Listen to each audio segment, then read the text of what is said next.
ఓట్స్ని పాలల్లో వేసి కలుపుకొని త్రాగుతూ ఉంటారు. కొత్త వారికి ఓట్స్ తెలియకపోతే ఇది ఎట్లాంటిదంటే, మన పూర్వం రోజుల్లో అటుకులు అనేవి వాడకం వచ్చింది. అటుకులు చూడండి, ఏ ఆహారం లేనప్పుడు అని పాలల్లో వేసేసుకుని కొంచెం పంచదార బెల్లం కలుపు తాగేసేయటం.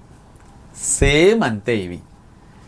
అవి ఒక ధాన్యాలు, అటుకులు అంటే బియ్యం నుంచి వచ్చాయి. అట్లాగే ఓట్స్ ఒక ధాన్యం. వీటిని కాస్త అటుకులు అనేసరికి ముందు వేడి ఎట్లా చేసాం బియ్యాన్ని మనం, సేమ్ అంతే. వడ్లను వేడి చేసి అటుకులుగా తయారు చేస్తారు. ఈ ఓట్స్ని కూడా అట్లా హీట్ చేసి చిన్నగా ఫ్లేక్స్ లాగా చేసేస్తే సన్నగా పలుకులుగా చిలికిల్లా చేసినప్పుడు ఏమవుతాయి, వాటిని సులువుగా రెడీమేడ్ ఫుడ్ లాగా ఇన్స్టెంట్గా వాడేసుకోవటానికి బాగుంటుందన్నమాట. ఈ ఓట్స్ తీసుకోవటం వల్ల నష్టాలు ఏమీ లేవండి, లాభాలే ఉన్నాయి. దేనివల్ల లాభం అంటే ఇందులో కాస్త ఫైబర్ ఎక్కువ ఉంటుంది ఓట్స్లో. డైజెషన్